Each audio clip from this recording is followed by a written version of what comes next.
আপনি দেখে চলবেন না। চাচা আপনার লাগেনি তো চাচা? না বাবা, আল্লাহ বাঁচাইছে। ও হ্যাঁ চাচা, আব্বা মসজিদের জন্য কিছু টাকা দিয়েছিল। আলহামদুলিল্লাহ, আপনার বাবাকে আমার আল্লাহ তাআলা নেক হায়াত দান করুক। তা তোমরা এত হুড়োতাড়া করে কই যাচ্ছিলে বাবা? চাচা বন্ধুর বাড়ি দাওয়াত ছিল, পূজা দেখতে যাচ্ছি। পূজায় যাচ্ছ মানে? জি হুজুর, আমরা প্রতি বছরই যাই। তার মানে? আসলে হুজুর, আমি মনে করি ধর্ম পৃথিবীতে আইছে মানুষের ভেদাভেদ করার জন্য। যদি ধর্মে শান্তি আনতো তাহলে আলাদা আলাদা ধর্ম থাকতো না। তোমার কথায় যুক্তি আছে, চলো। কোথায় হুজুর? আপনি যাবেন পূজা দেখতে? চলো, আমি যাবো। তা হুজুর আপনি গেলে কেমন লাগে না? আসসালামু আলাইকুম। ওয়ালাইকুম আসসালাম। বাবা ভাই, আপনাকেই তো খুঁজছিলাম। হ্যাঁ হুজুর, কি বলেন? আমাকে একটু সাহায্য করতে হবে। হ্যাঁ, কি সাহায্য করতে পারি? হুজুর আমার দেরি হয়ে যাচ্ছে। দাঁড়াও। ভাই দাঁড়াও। হ্যাঁ হুজুর। একটু আসেন। অফার, আজকে তোমার একটা অফার দিব। কি হুজুর, কি অফার? এই যে অফার, এতে 50,000 টাকা আছে। এই টাকাটা সম্পূর্ণ তোমার। তোমার যা মন চায় তুমি এই টাকা দিয়ে তাই করো দেখো। কিন্তু কেন হুজুর? সত্য শুধু একটাই, তোমার বাবার সামনে এই লোকটাকে বাবা বলে ডাকতে হবে। কি কোন হুজুর?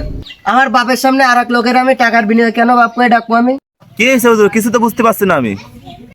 কেন পারবে না বাবা? উনি তো একজন সম্মানীয় লোক, আর এর বিনিময়ে তো তুমি টাকা পাচ্ছ।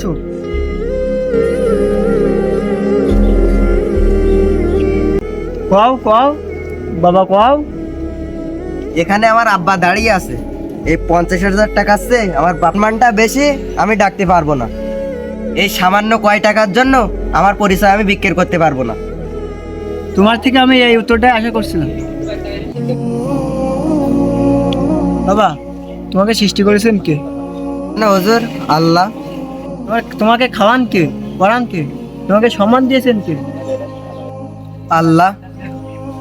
তাহলে বাবা, যে জন্মদাতা পিতার অপমান তুমি সামান্য টাকার বিনিময়ে সহ্য করতে পারছো না, আর তাহলে যিনি তোমাকে অস্তিত্ব দিয়েছেন, সম্মান দিয়েছেন, আর তুমি যেখানে যাচ্ছ সেখানে আল্লাহ তাআলার যেখানে তার অংশীদার করা হয়েছে, তার সমকক্ষ দাঁড় করানো হয়েছে, তুমি সেখানে যাচ্ছিলে আনন্দ খুঁজতে?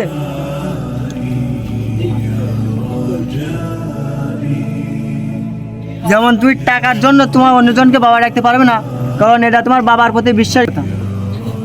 তেমন একজন মুমিনের অন্য কোনো অনুষ্ঠানে যেতে গেলে তার বিবেকে বাধা দেয়,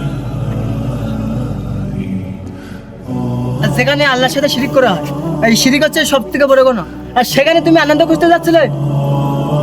আপনি খুবই ভাগ্যবান বাবু সাহেব যে ওর মধ্যে একটি আপনি একটা সন্তান পেয়েছেন যে আপনাকে ভালোবাসে।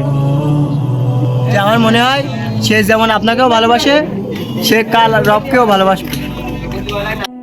আজকে থেকেই বলুন, আর নয় আল্লাহকে অপমান।